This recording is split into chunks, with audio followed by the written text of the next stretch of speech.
আপনার টাকা পয়সা কি আছে কিনা থানা? বলছে যে আমার দিকে খেয়াল নেই। কে বলছে? পুলিশ? এই যে এসআই আমাকে দক্ষিণখান থানাতে নিয়ে গেল। আমার বডিতে, আমার শরীরে, আমার পকেটে আমার কোনোখানে মাদকের কোনো কিছু পাইনি। পরের দিন 20,000 টাকা নিচ্ছে, তারপর ছাড়ছে। সেবা না পেয়ে পুলিশের প্রতি জনগণের আস্থা তলানিতে। অপরাধ বিজ্ঞানীরা বলছেন জবাবদিহিতার অভাব। ইডি করতে আসছি, ইডি তো নেই, তো তারা বলতেছে যে আমার ডিপার্টমেন্টাল হেডের চিঠি লাগবে। এখন আপনি যে সাহায্যের জন্য গেলেন থানায়, তো সেক্ষেত্রে কি তারা হেল্প করলো? না, থানা পুলিশ আমাদেরকে তেমন হেল্প করে না। অনেকগুলো পরিসংখ্যান দেখবেন যে জনগণ বলছে যে পুলিশের কাছ থেকে তারা কোনো সেবা পায় না বললেই চলে। আস্থা ফেরাতে নানা উদ্যোগ ডিএমপির। সুনির্দিষ্ট তথ্যের ভিত্তিতে আমরা যদি কারো বিরুদ্ধে কোনো অভিযোগ আমরা পাই, অবশ্যই অনুসন্ধানের উপর ভিত্তি করে তাদের উপর ব্যবস্থা গ্রহণ করা হয়। দেখছিলেন বিশেষ শিরোনাম। দুপুরের সময় সঙ্গে আছি সাজিদ রাজু এবং আমি কামরুজ্জামান মামুন। এবার অন্যান্য শীর্ষ সংবাদ। দাবদাহে পড়ছে দেশ, অতিষ্ঠ জনজীবন। অসহনীয় গরমে অসুস্থ হয়ে পড়ছে পশু পাখিও। শুক্রবার থেকে তাপমাত্রা কমার পূর্বাভাস। ঈদের 7 দিন আগ থেকে শুরু হবে বাসের অগ্রিম টিকিট বিক্রি। 22 জুন থেকে চলবে বিশেষ সার্ভিস। বাড়তি ভাড়া আদায়কারীদের বিরুদ্ধে হুঁশিয়ারি সড়ক পরিবহন মন্ত্রীর। বিএনপিকে সন্ত্রাসী সংগঠন উল্লেখ করে আরও একজনের রাজনৈতিক আশ্রয়ের আবেদন নাকচ করলেন কানাডার ফেডারেল আদালত। থাকছে না আপিলের সুযোগ। ব্রিটেনে আবারও হামলার আশঙ্কায় সর্বোচ্চ সতর্কতা জারি। আতঙ্কিত না হওয়ার আহ্বান তেরেসা মের। পুলিশি হয়রানির আতঙ্কে প্রবাসী বাংলাদেশিরা। এবং ত্রিদেশীয় সিরিজের শেষ ম্যাচে বিকেলে নিউজিল্যান্ডের বিপক্ষে মাঠে নামবে বাংলাদেশ। কিউইদের বিপক্ষে বিদেশের মাটিতে প্রথম জয়ের মিশন টাইগারদের।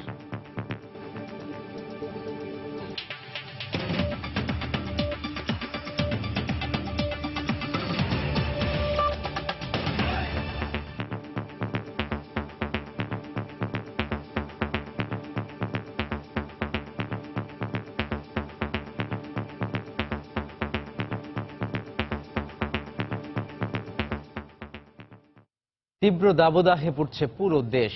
জ্যৈষ্ঠের খরতাপে পড়ছে মাঠ ঘাট থেকে শুরু করে জনজীবন।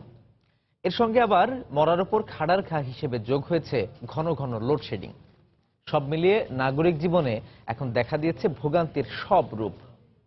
কিছুটা স্বস্তি পেতে নগরবাসী কোনো ধরনের বাছ বিচার ছাড়াই খাচ্ছেন নানা পানীয়। রাজশাহীতে সর্বোচ্চ তাপমাত্রা আজ রেকর্ড করা হয়েছে 40.5 ডিগ্রি সেলসিয়াস। আবহাওয়া অফিস জানিয়েছে শুক্রবারের আগে বৃষ্টির সম্ভাবনা নেই। পাল্লা দিয়ে বাড়ছে সূর্যের প্রখর উত্তাপ।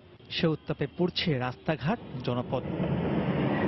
জ্যৈষ্ঠের এ দাবদাহ থেকে রেহাই পাচ্ছেন না ব্যস্ত নগরবাসী। বৃক্ষহীন এ নগর জীবনে গ্রীষ্মের দাবদাহ থেকে মুক্তি পেয়ে একটু স্বস্তির জন্য সবাই ছুটছেন রাস্তার পাশে শরবত ও পানীয় দোকানে। স্বাস্থ্যকর কি অস্বাস্থ্যকর তা বাছ বিচার করারও যেন ফুসরত নেই।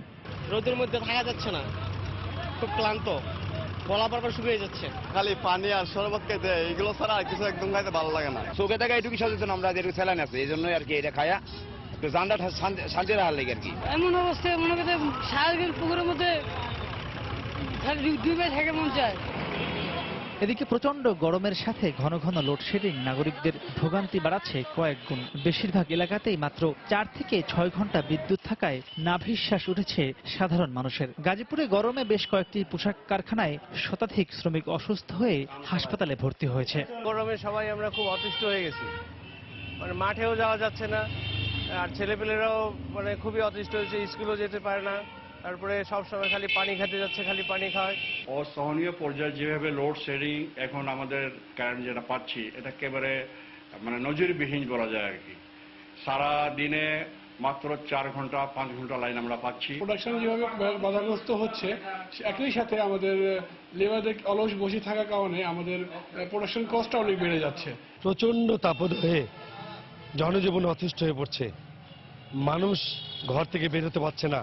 আবহাওয়া অফিস বলছে আগামী সপ্তাহে সাগরে নিম্নচাপের মাধ্যমে ঝড় বৃষ্টি হয়ে প্রকৃতি ঠান্ডা হবে। এই সপ্তাহ এই ধরনের তাপদাহ বিভিন্ন জায়গায় বয়ে যাবে, তারপর তাপমাত্রা কমতে থাকবে এবং বিভিন্ন জায়গায় তখন বৃষ্টিপাতের সম্ভাবনা আছে। হয়তো শুক্রবার পর থেকে আমরা আশা করছি বিভিন্ন জায়গায় তাপমাত্রা কমতে থাকবে। বাতাসে আর্দ্রতা বেশি থাকায় গরম বেশি অনুভূত হচ্ছে, সেই সঙ্গে অস্বস্তিও রয়েছে বলে জানিয়েছে আবহাওয়া অফিস। মাহমুদ রাকিব, সময় সংবাদ। এদিকে অসহনীয় গরমের প্রভাব পড়েছে প্রাণীকুলের উপরও। বিশেষ করে মাংসাশী ও পাখি প্রজাতির সমস্যা সবচেয়ে প্রকট। অসুস্থ হয়ে পড়ছে চিড়িয়াখানার পশু পাখিও। এই গরমে প্রাণীদের বাড়তি নিরাপত্তা ও পরিচর্যার বিষয়ে সব ধরনের পদক্ষেপ নেওয়ার কথা জানিয়েছে চিড়িয়াখানা কর্তৃপক্ষ। মৌসুমী মৌয়ের প্রতিবেদন।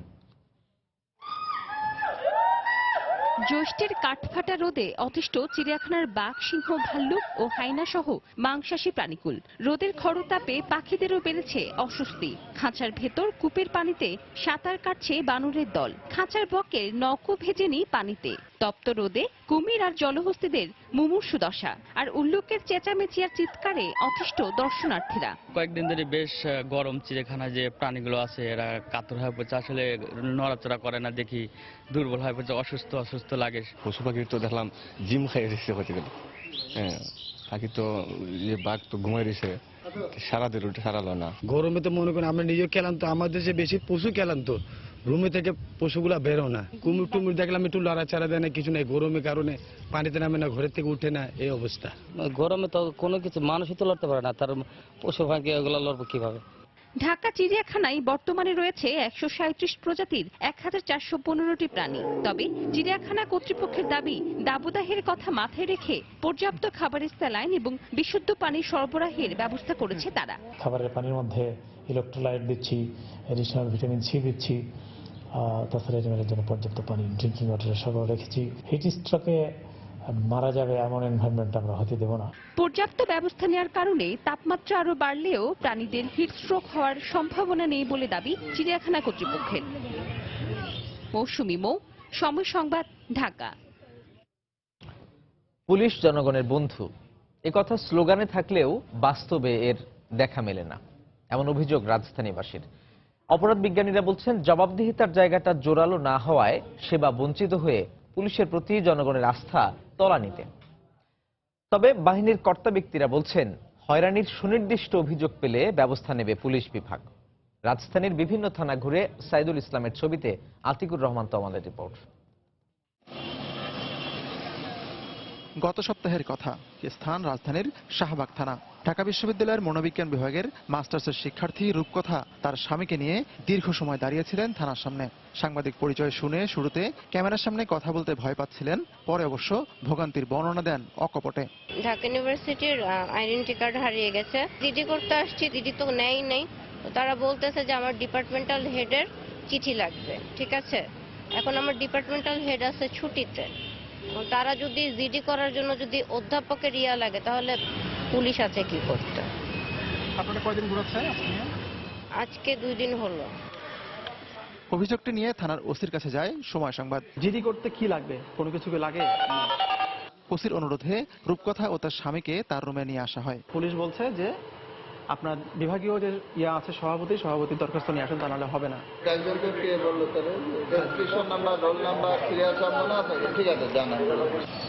প্রতিদিন এমন কত মানুষ থানায় এসে হয়রানির শিকার হন সেই পরিসংখ্যান হয়তো জানার উপায় নেই। তবে এমন হাজারো অভিযোগ আছে থানার সামনেই, কিন্তু কথা বলতে ভয় ক্যামেরার সামনে।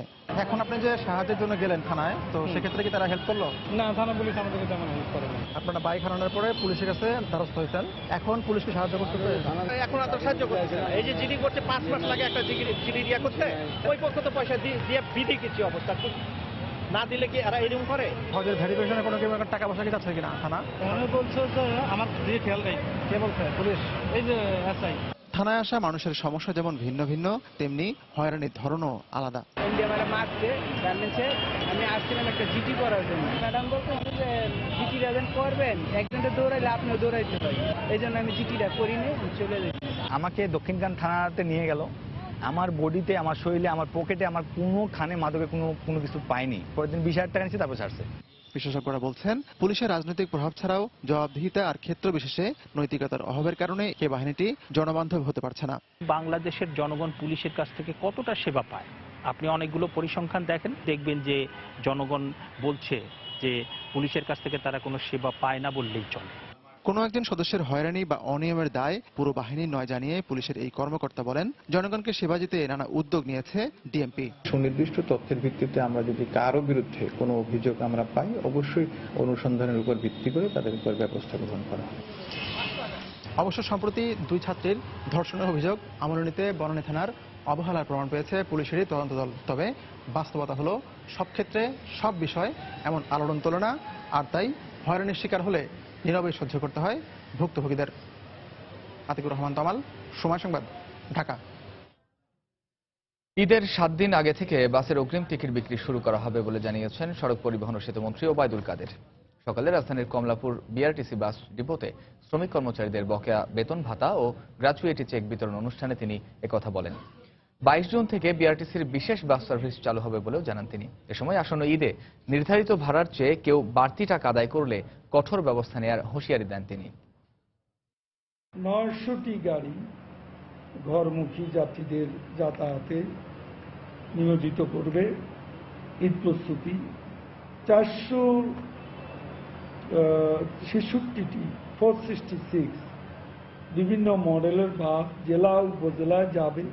ঈদের 7 দিন পূর্ব থেকে অগ্রিম টিকিট বিক্রি শুরু হবে এবং 22/6/2017 তারিখ থেকে ঈদ স্পেশাল সার্ভিসের বাস চলাচল শুরু করবে। এই সার্ভিস ঈদ পরবর্তী 3 দিন পর্যন্ত বহাল রাখা হবে। দুপুরের সময় আরো থাকছে। চাঁদপুরের পদ্মা মেঘনায় ধরা পড়ছে না কাঙ্ক্ষিত ইলিশ, হতাশায় জেলেরা। নদীতে চর ডুবোচর আর প্রকৃতিকে দায়ী করেছেন মৎস্যবিজ্ঞানীরা।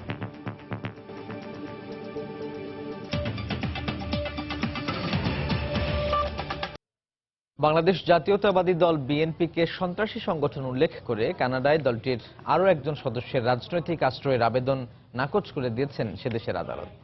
এ রায়ের বিরুদ্ধে আপিল করার সুযোগ দেওয়ার আবেদনও নাকচ করে দেন অন্টারিওর আদালতের 2 জন বিচারকের নেতৃত্বে গঠিত বেঞ্চ। গত 12 মে ফেডারেল আদালতের এই রায়ের কপি মঙ্গলবার লিখিতভাবে প্রকাশিত হয়। সেই নথি থেকে জানা যায়, বিএনপির কার্যনির্বাহী কমিটির একজন জয়েন্ট সেক্রেটারির রাজনৈতিক আশ্রয়ের আবেদন সংক্রান্ত রিভিউ আবেদন নিষ্পত্তি করতে গিয়ে বিচারক এ রায় দেন। এর কারণ হিসেবে বাংলাদেশে বিএনপি সন্ত্রাসী কর্মকাণ্ডে জড়িত ছিল, আছে এবং ভবিষ্যতেও থাকতে পারে বলে উল্লেখ করা হয়। তবে তার পরিচয় প্রকাশ করা হয়নি। এর আগে চলতি বছরের শুরুর দিকে একই কারণে বিএনপির আরেকজন কর্মীর কানাডায় অভিবাসনের আবেদন খারিজ করে দেন দেশটির আদালত। এদিকে বিএনপির সিনিয়র যুগ্ম মহাসচিব রুহুল কবির রিজভী বলেছেন, যথাযথ আইনি প্রক্রিয়া অনুসরণ না করেই কানাডার ফেডারেল আদালত রায় দিয়েছে। সকালে রাজধানীর নয়াপল্টনে এক সংবাদ সম্মেলনে সাংবাদিকদের প্রশ্নের জবাবে এমন মন্তব্য করেন তিনি। এ রায়কে প্রত্যাখ্যানও করেন তিনি। আইনি প্রক্রিয়া অনুসরণ করা হয়নি এবং সেটা আমি আরো এই বিষয়টি ডিটেলসটি জেনে আপনাদের সামনে পরে বলবো। তবে এর আগে যেটি বলেছিল সেখানেও কিন্তু যে যথাযথ যে আইনি প্রক্রিয়া, সে আইনি প্রক্রিয়াটা অনুসরণ করা হয়নি। সেখানে একজন বসবাসকারী একজন ব্যক্তি তারা একটি ভিত্তিতে তারা সেই জিনিসটি করেছেন। তো এটি একটি দেশের আদালত এই কথাটি বললেন আর এটিতেই সবকিছু প্রমাণিত হয়ে গেল, তো সেটা তো প্রশ্নই আসে না। চাঁপাইনবাবগঞ্জের নাচল ও গোমস্তাপুরে জঙ্গি আস্তানা সন্দেহে 4টি বাড়িতে চালানো অভিযান সমাপ্ত ঘোষণা করেছে র্যাব। অভিযানে একটি বাড়ি থেকে অস্ত্রসহ বোমা তৈরির সরঞ্জাম উদ্ধার করা হয়েছে। জিজ্ঞাসাবাদের জন্য আটক করা হয় নাচলের এক বাড়ির মালিককে। র্যাব জানায়, ভোর 4টার দিকে গোমস্তাপুরের বাজারপাড়া এলাকায় একটি বাড়িতে অভিযান চালানো হয়। এ সময় 2 কেজি গান পাউডার, একটি পিস্তল, একটি ম্যাগাজিন ও 4 রাউন্ড গুলি সহ 90 জেএমবির 3 সদস্যকে আটক করে র্যাব। পরে তাদের দেয়া তথ্যের ভিত্তিতে নাচলের চানপাড়া, হরসেদপুর এবং গোমস্তাপুরের চকপুস্তম ও শিমুলতলা এলাকার 4টি বাড়িতে অভিযান চালানো হয়। এ সময় শিমুলতলার বাড়ি থেকে আটক 90 জেএমবি সদস্য শুকরুদ্দিনের বাড়ি থেকে আরও 4টি পিস্তল, 3টি ম্যাগাজিন ও 13 রাউন্ড গুলি সহ বোমা তৈরির সরঞ্জাম উদ্ধার করা হয়। এদিকে আটক শুকরুদ্দিন বোমা তৈরির পাশাপাশি বাড়ি ভাড়া নিয়ে বিভিন্ন এলাকায় গিয়ে প্রশিক্ষণ দিত বলে জানিয়েছে র্যাব।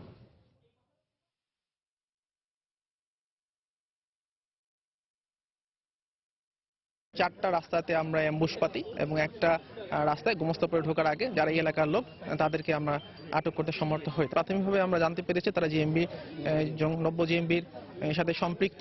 তাদেরকে জিজ্ঞাসাবাদ করে একটা লিঙ্ক অপারেশন হিসাবে আমরা 4টে বাড়ি তল্লাশি করি। এটা ছিল শুকুরউদ্দির বাড়ি। সে আসলে এখানে আমরা যেটা তথ্য ছিল আমাদের কাছে, সে প্রশিক্ষিত, সে অস্ত্র চালাতে জানে, বোমা তৈরি করতেও জানে এবং সে বিভিন্ন জায়গায় গিয়ে প্রশিক্ষণও দেয় বাড়ি ভাড়া করে। তো তার বাড়ি থেকে আমরা 3টি পিস্তল, একটা খেলনা পিস্তল আমরা উদ্ধার করি। প্রধানমন্ত্রী শেখ হাসিনার সঙ্গে সৌজন্য সাক্ষাৎ করেছেন শ্রীলঙ্কার সাবেক প্রেসিডেন্ট চন্দ্রিকা বন্দরনায়েকে কুমারাতুঙ্গা। দুপুরে গণভবনে এই সৌজন্য সাক্ষাৎ অনুষ্ঠিত হয়। এ সময় দুই দেশের স্বার্থ সংশ্লিষ্ট পারস্পরিক বিভিন্ন বিষয় নিয়ে কথা বলেন তারা। চন্দ্রিকা কুমারাতুঙ্গা শ্রীলঙ্কার প্রেসিডেন্টের দায়িত্বে থাকার সময়ের স্মৃতিচারণ সহ ওই সময়ে গৃহীত নানা উন্নয়ন কর্মসূচির কথা তুলে ধরেন। ভবিষ্যতে শ্রীলঙ্কার সঙ্গে বাংলাদেশের বন্ধুত্বপূর্ণ সম্পর্ক আরও সুদৃঢ় হবে বলেও আশা প্রকাশ করেন তিনি। এবার ব্রিটেনের সন্ত্রাসী হামলার পরবর্তী খবর। ব্রিটেনে আবারও হামলার আশঙ্কায় সর্বোচ্চ সতর্কতা জারি করা হয়েছে। মঙ্গলবার রাতে প্রধানমন্ত্রী থেরেসা মে সংবাদ সম্মেলনে জানান, সম্ভাব্য হামলা ঠেকাতে সড়ক, মহাসড়ক ও গুরুত্বপূর্ণ স্থানগুলোতে সর্বোচ্চ সতর্ক অবস্থানে রয়েছে নিরাপত্তা বাহিনী। হামলার আশঙ্কা থাকলেও জনগণকে আতঙ্কিত না হওয়ার আহ্বান জানান ব্রিটিশ প্রধানমন্ত্রী। মঙ্গলবার মন্ত্রিপরিষদের সঙ্গে একাধিক জরুরি বৈঠক করেন থেরেসা মে। বৈঠকে কনসার্ট কিংবা খেলার মতো ব্যাপক জনসমাগম ঘটে এমন ইভেন্টগুলোতে বাড়তি নিরাপত্তার স্বার্থে সামরিক বাহিনীর সদস্যদের মোতায়েনের সিদ্ধান্ত হয়। এর মধ্যে ম্যানচেস্টার এরিনায় হামলাকারীর নাম প্রকাশ করেছে পুলিশ।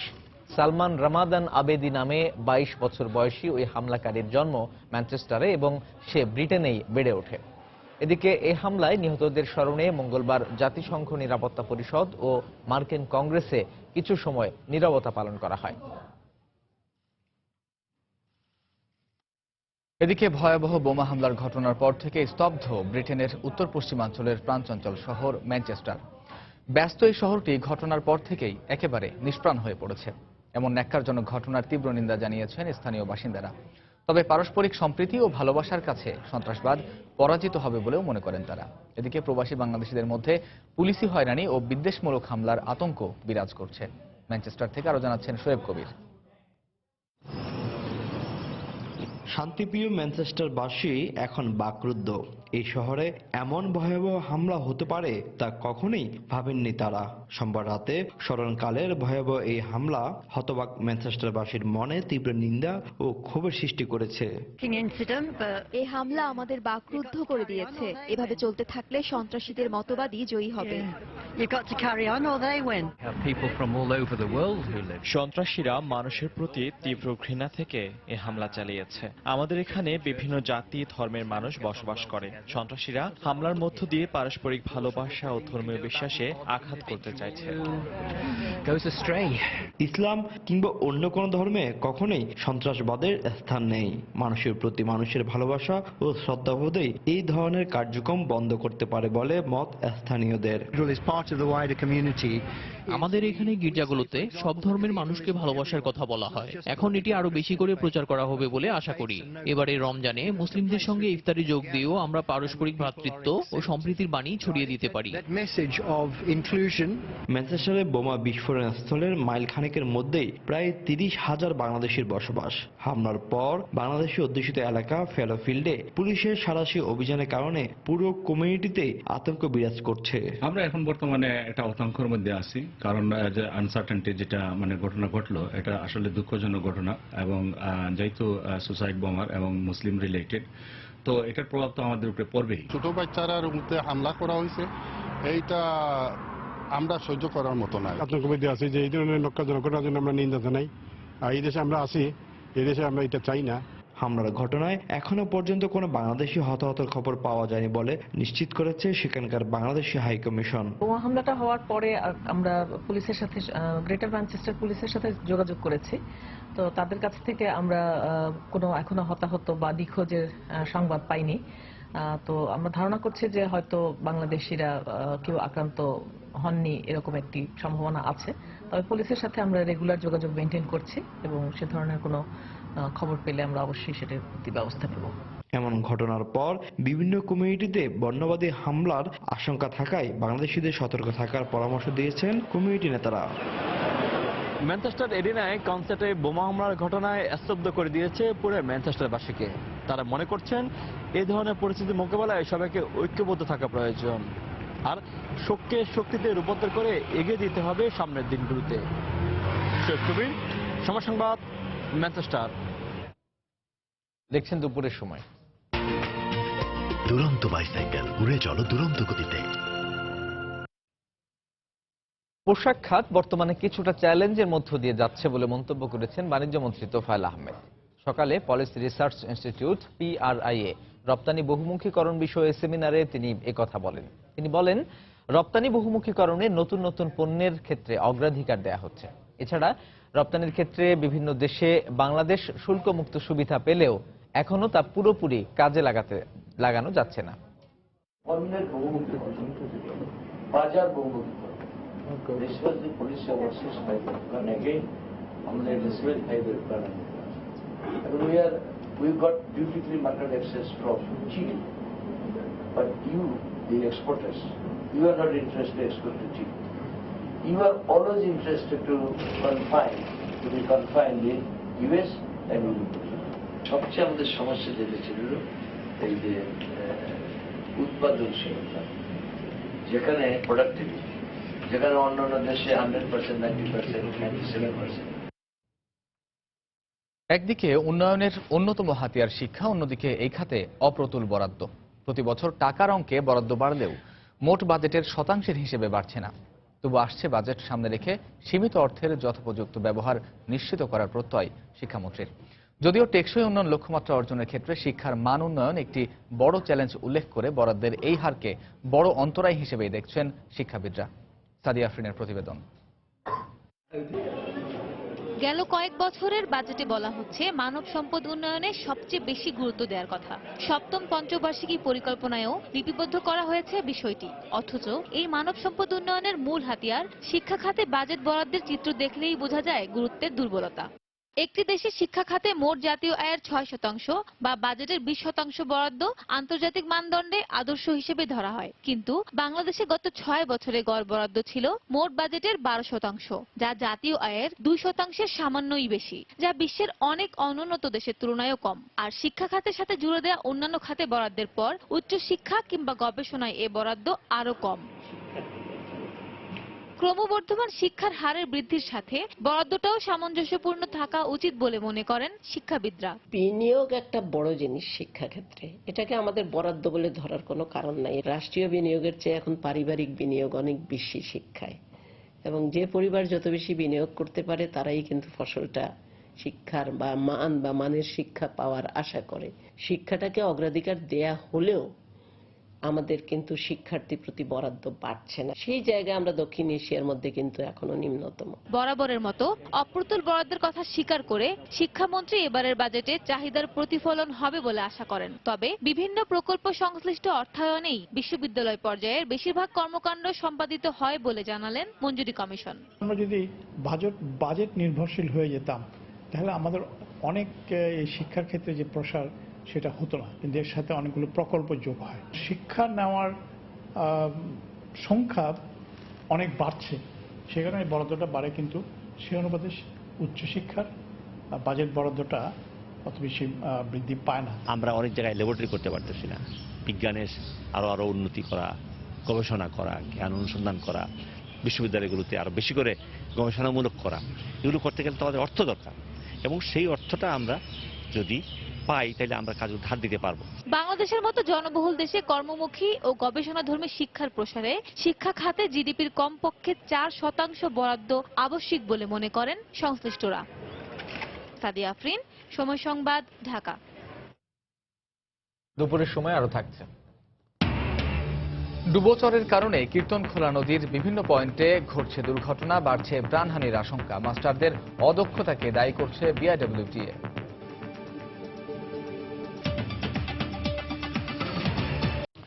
ঘুষ নেয়ার মামলায় নারায়ণগঞ্জের শিক্ষক শ্যামল কান্তি ভক্তের বিরুদ্ধে গ্রেপ্তারি পরোয়ানা জারি করেছেন আদালত। সকালে জেলার senior judicial magistrate Ashok Kumar Dutta এই আদেশ দেন। এর আগে পুলিশের দেয়া অভিযোগপত্র গ্রহণের ওপর আদালতে শুনানি করেন আইনজীবীরা। শুনানি শেষে অভিযোগপত্র আমলে নিয়ে শ্যামল কান্তির বিরুদ্ধে গ্রেপ্তারি পরোয়ানা জারি করেন বিচারক। এমপিও ভুক্তির জন্য 2 দফায় 1,35,000 টাকা ঘুষ নেয়ার অভিযোগে গত বছরের 27 জুলাই শ্যামল কান্তি ভক্তের বিরুদ্ধে মামলা করেন মোর্শেদা বেগম নামে এক শিক্ষক। তদন্ত শেষে গত 17 এপ্রিল তাকে অভিযুক্ত করে আদালতে চার্জশিট দেয় পুলিশ। গত বছর ধর্মীয় অনুভূতির অভিযোগে লাঞ্ছনার শিকার হয়ে সারা দেশে আলোচনায় উঠে আসেন নারায়ণগঞ্জের শিক্ষক শ্যামল কান্তি ভক্ত।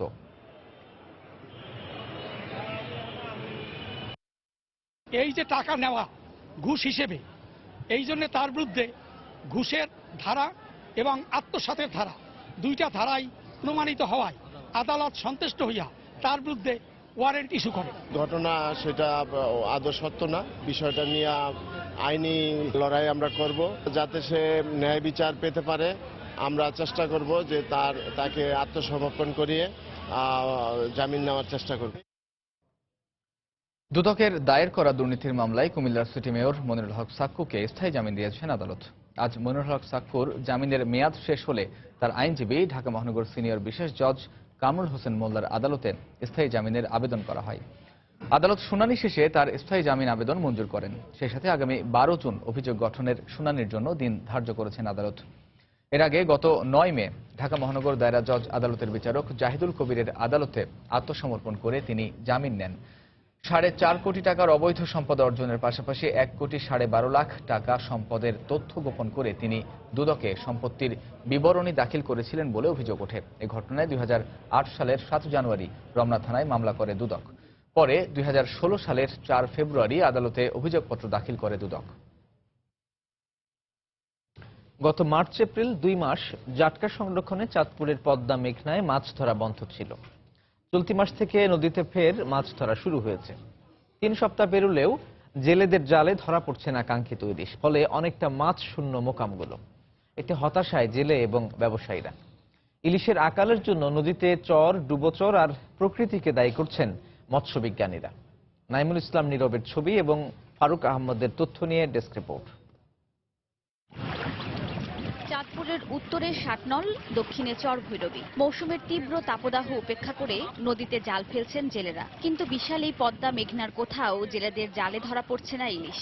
দিনভর নদীতে জাল ফেলে কাঙ্ক্ষিত মাছ না পাওয়ায় হতাশ এই জনপদের হাজারো জেলে। তাই এ সময় নদী পাড়ে জাল আর নৌকা নিয়ে অলস সময় পার করছেন তারা। গ্রাম গেলে খাটনি করে দিন বলে জাল বাইরে একটা মাছ পাওয়া যায় না, অনপাটা ঠিক করে চললো অনেক। মাছ তো সুবিধা না, ওই একদিন ভাই একদিন ভাই না, কোনো বাকি পায় 200 টাকা করে ভাগ করে নিয়ে যায়। যদি একটু বেশি পাইতে পারলে হয়তো আধ বাকিটা কিছু লাভবান হতো। তেল তো নিয়ে যায় 5,000 টাকা খরচ একটা নৌকার ভিতরে। মনে করো মাছ পাই 2,000 টাকার, 1500 টাকা, 1200 টাকা, এই দিকে অঙ্ক সংসার চলেনি। তবে কোথাও সামান্য কিছু ইলিশ পেলেও মাছের আড়তগুলো অনেকটাই শূন্য। তাই শুধু জেলে নয়, মোকামে মাছ সরবরাহ না থাকায় হতাশ ব্যবসায়ীরাও। ইলিশ মাছ তুলনামূলক যা পাওয়ার কথা আমরা সেই তুলনামূলক ইলিশ মাছ পাই না, এবং এই জন্য জেলেরা খুব অসহায় অবস্থায় আছে।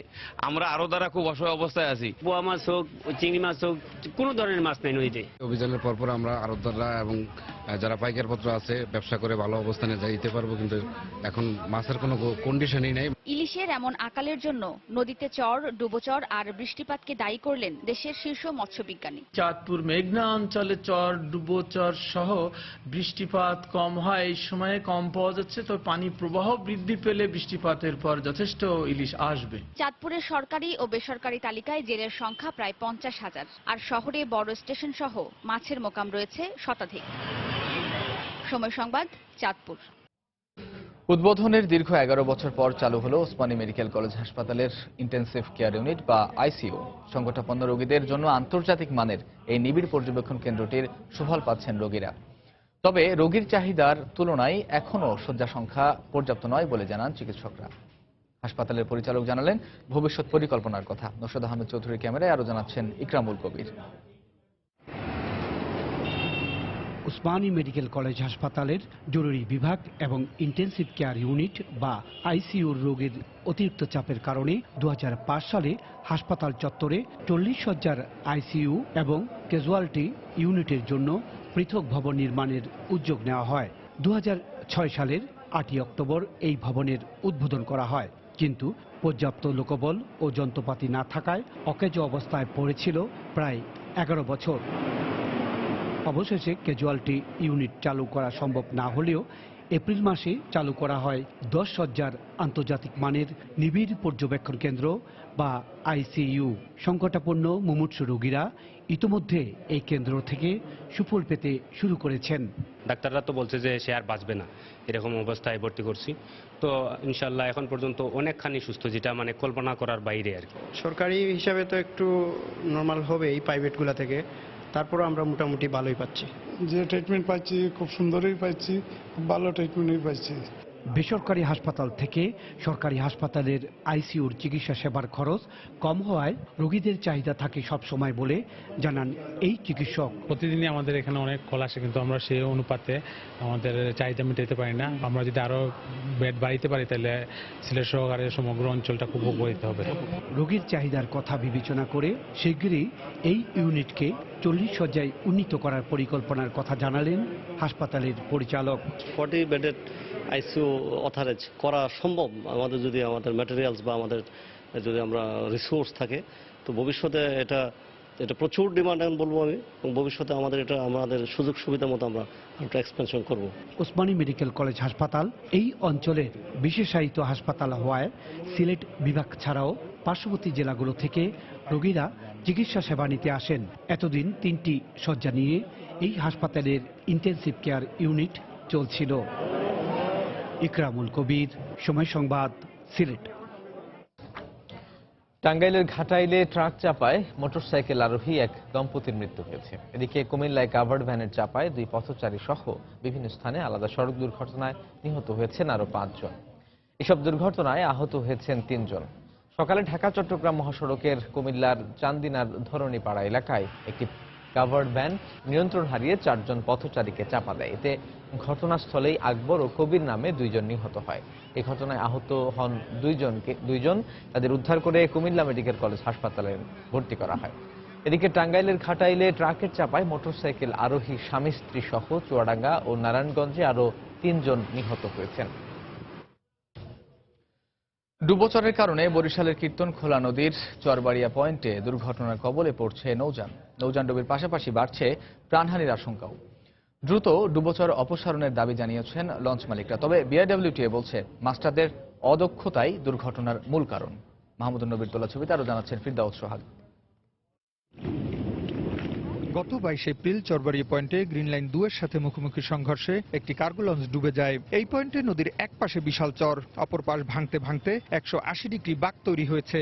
এখানে নদী প্রশস্ত প্রায় 400 মিটার। যাত্রী ও পণ্যবাহী বড় নৌযান চলাচলের পথ আছে 250 মিটার। এই অবস্থায় বিপরীতমুখী দুটি বড় নৌযানের একসাথে এলাকা অতিক্রম করতে গেলেই অনেক সময় স্রোতে নিয়ন্ত্রণ হারাতে হয়, আর তখনই ঘটছে দুর্ঘটনা। এমনটাই দাবি লঞ্চ মাস্টারদের। চরবাড়িয়া নামক স্থানে বারবার নৌ দুর্ঘটনার মূল কারণ হলো একটি ডুবোচর। ওই ডুবোচরের কারণে যখন দুইটি জাহাজ বিপরীতমুখী টার্নিং করতে হয় তখন 180 ডিগ্রি করে তাকে টার্নিং করতে হয়, এবং যখনই সামনাসামনি আসি যায় তখন দুর্ঘটনা ঘটিয়ে থাকে। এই অবস্থায় আরো দুর্ঘটনার আশঙ্কা করছেন লঞ্চ মালিকরা, তাই ডুবোচর অপসারণের দাবি তাদের। এজ এ লঞ্চ মালিক হিসেবে আমি দাবি করছি দ্রুত এই জায়গার পলিটা কেটে ডুবোচরটা কেটে লঞ্চ চ্যানেলটা বড় করার জন্য সরকারের প্রতি আহ্বান জানাচ্ছি। তবে বিআইডব্লিউটিএ বলছে যথাযথ ব্যবস্থা নেওয়া হয়েছে। মাস্টারদের অদক্ষতাই দুর্ঘটনার মূল কারণ। পর্যাপ্ত বয়া বিকন অন্যান্য মার্কা স্থাপন করছি যাতে কোনো নৌ দুর্ঘটনা না হয়। তো ওখানে নৌ দুর্ঘটনা হওয়ার একমাত্র কারণ হলো অদক্ষ মাস্টার ড্রাইভার দ্বারা জাহাজ পরিচালনা করা। বরিশাল নদীবন্দর থেকে চরবাড়িয়া পয়েন্টের দূরত্ব 6 কিলোমিটার। 5-6 বছর আগে এখানে জেগে ওঠে ডুবোচর। বারবার লঞ্চ মালিক ও মাস্টাররা ড্রেজিং করার দাবি জানালেও কর্তৃপক্ষের টনক নড়ছে না। ফিরদাউস সোহাগ, সময় সংবাদ, বরিশাল। কাল 11 জ্যৈষ্ঠ জাতীয় কবি কাজী নজরুল ইসলামের 118তম জন্মবার্ষিকী। এ উপলক্ষে কুমিল্লার নজরুল ইনস্টিটিউট কেন্দ্র ও কুমিল্লা জাদুঘরে চলছে শেষ মুহূর্তের প্রস্তুতি। জাতীয় কবির স্মৃতি বিজড়িত নানা নিদর্শন দেখতে প্রতিদিনই ভিড় করছেন দর্শনার্থীরা। নজরুলের জন্মবার্ষিকী উপলক্ষে শিল্পকলা একাডেমির পক্ষ থেকে আয়োজন করা হয়েছে সাংস্কৃতিক অনুষ্ঠানের। তাই শেষ মুহূর্তের মহড়ায় ব্যস্ত শিল্পীরা। এছাড়া জেলা প্রশাসনের পক্ষ থেকেও থাকছে 3 দিনব্যাপী বর্ণাঢ্য আয়োজন। 1921 সাল থেকে 1924 সাল পর্যন্ত কবি নজরুল কুমিল্লা এসেছেন 5 বার। এখানে বসেই তিনি রচনা করেছেন অসংখ্য গান ও কবিতা।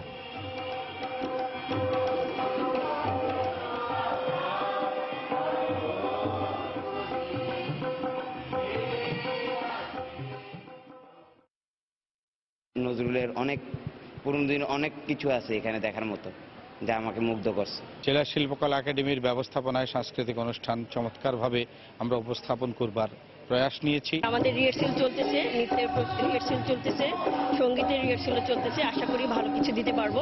নজরুল ইনস্টিটিউশন, যেটা ঢাকাস্থ নজরুল ইনস্টিটিউটের সহায়তায় পরিচালিত হয়, অর্থ বাজেট যা কিছু জনবল সব তাদের। এখানে আমাদের এই ইনস্টিটিউটটা পরিচালনার জন্য একটি ব্যবস্থাপনা কমিটি রয়েছে, যেটা সভাপতি পদাধিকার বলে জেলা প্রশাসক কুমিল্লাকে রাখা হয়েছে। তার আলোকে আসলে এই কাজগুলো হবে। দেশের বাইরের খবর। রমজানকে সামনে রেখে নিউ ইয়র্কে প্রস্তুতি নিতে শুরু করেছেন প্রবাসীরা। বাঙালি গ্রোসারিগুলোতে দোকানিরা একদিকে যেমন ইফতার ও সেহরির প্রয়োজনীয় সামগ্রী মজুত করছেন, অন্যদিকে ক্রেতারাও পরবর্তী ভিড় এড়াতে আগেভাগে কেনাকাটায় ব্যস্ত হয়ে পড়েছেন। ক্রেতাদের আকৃষ্ট করতে অনেক দোকানে মূল্য ছাড় সহ বিভিন্ন অফারও দেওয়া হচ্ছে। ক্রেতাদের মতে রমজানের দ্রব্যমূল্য এখনও সহনীয় পর্যায়ে রয়েছে। নিউ ইয়র্ক প্রতিনিধি শিহাবুদ্দিন কিসলুর পাঠানো তথ্য এবং টিএম মামুনের ছবিতে ডেস্ক রিপোর্ট। আর কদিন পরই শুরু হচ্ছে পবিত্র রমজান মাস। এ উপলক্ষে নিউ ইয়র্কের প্রবাসী বাংলাদেশি কমিউনিটির সদস্যরা এখন থেকেই প্রস্তুতি নিতে শুরু করেছেন। প্রবাসীদের একটি বড় অংশ স্থানীয় সময়ে 26শে মে শুক্রবার থেকে রোজা শুরু করবেন বলে নিশ্চিত হওয়া গেছে। ইতোমধ্যে ইফতার ও সেহরির প্রয়োজনীয় দ্রব্য সামগ্রীর পসরা সাজিয়েছেন দোকানিরা। সেগুলো কিনতে ক্রেতা সমাগমও ছিল চোখে পড়ার মতো। আর আগেভাগেই রমজানের কেনাকাটার স্বার্থে অনেক দূর দূরান্ত থেকে প্রবাসীরা ছুটে আসছেন নিউ ইয়র্কের জ্যাকসন হাইটসের এসব দোকানে। মুড়ি কিনলাম, ছোলা কিনলাম, এই যে খেজুর কিনলাম, তারপরে ডাল কিনলাম। রমজান উপলক্ষে আমরা সব কিছু মাংস, মাছ, ছোলা, বুট এগুলি সব কিনছি। আবার ছাড়ও দিচ্ছে অনেক। আমাকে একটা গিফট করছে একটা বাদাম। ক্রেতাদের ভিড়ে দোকানীদের যেন দম ফেলার সময় নেই। এবার ছোলা ডালের পাশাপাশি মাংসের চাহিদা বেশি বলে জানান তারা। ক্রেতাদের আকৃষ্ট করতে বেশিরভাগ দোকানেই রমজানের পণ্যে মূল্য ছাড় দেওয়া হচ্ছে। সামনের সপ্তাহ যেহেতু রোজা শেষ যাবে, সবাই মোটামুটি আসা শুরু করছে। সবার বাজার ইয়েছে, মাছ মাংস প্রচুর আজকে বিজি গেছে এবং আমি জানি কন্টিনিউ ইনশাআল্লাহ কয়েকদিন যাবে, বিশেষ করে মাংস। এখন কাস্টমার ধরে নেন খেজুর, তারপর বেসন, তারপর কালা চানা যেটা ছোলা বুট বলি আমরা, তারপর চিনি, এগুলো ভালো মুভ হইতেছে এখন। আবার অনেক দোকানে দাম বেশি রাখার অভিযোগও উঠেছে। তবে দ্রব্য সামগ্রীর দাম এখনো নাগালের ভেতরে রয়েছে বলে জানান ক্রেতারা। ওইরকম ছাড় দেখতেছি না, তবে মানে রোজা উপলক্ষে দাম অ্যাজ ইউজুয়াল, দাম যা আছে রিজনেবল সবকিছুই। বড়দিন সহ যে কোনো উৎসব উপলক্ষে যুক্তরাষ্ট্রে বিরাট মূল্যহ্রাসের প্রতিযোগিতা চললেও রোজা, ঈদ, পূজা সহ বাঙালি সংস্কৃতির বিভিন্ন উৎসবে দেখা যায় ভিন্ন চিত্র। বরং এসব ধর্মীয় উৎসবকে ঘিরেই বাঙালি ব্যবসায়ীরা সারা বছর বাড়তি মুনাফা আদায়ের অপেক্ষায় থাকে। সময় সংবাদ, নিউ ইয়র্ক, যুক্তরাষ্ট্র।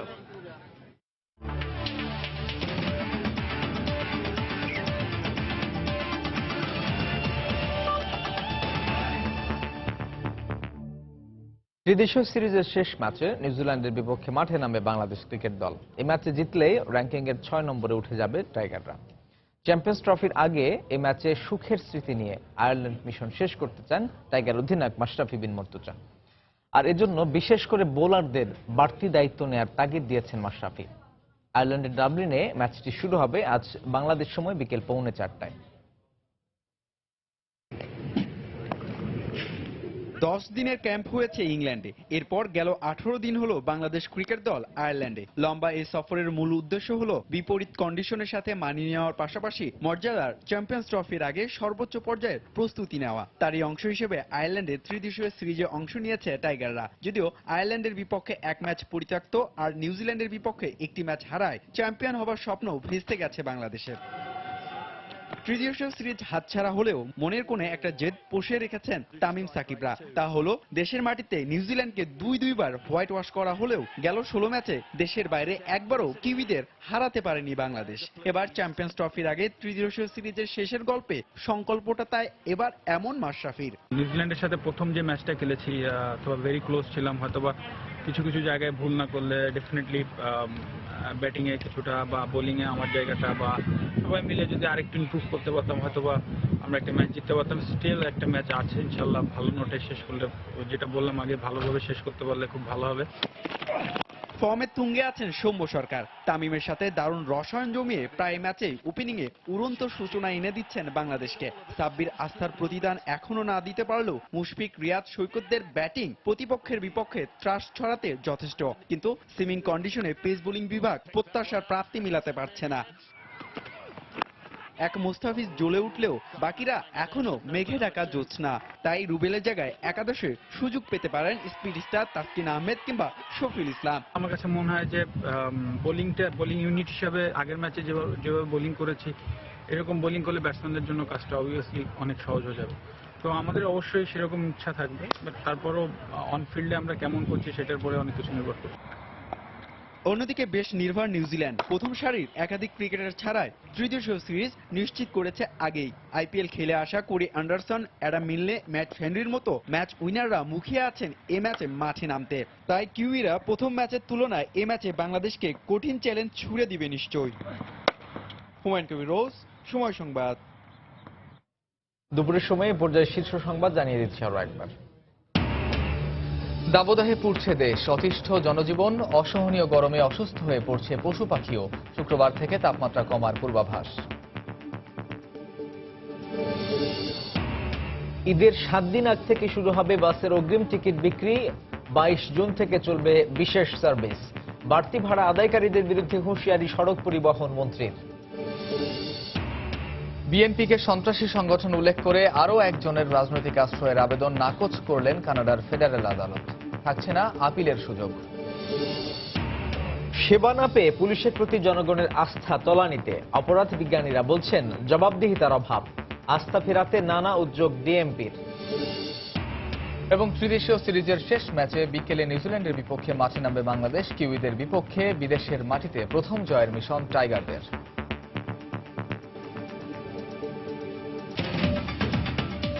দর্শক, এই ছিল দুপুরের সময়। যে কোনো খবর পেতে ভিজিট করুন সময়নিউজ.tv। সঙ্গে থাকুন সময়।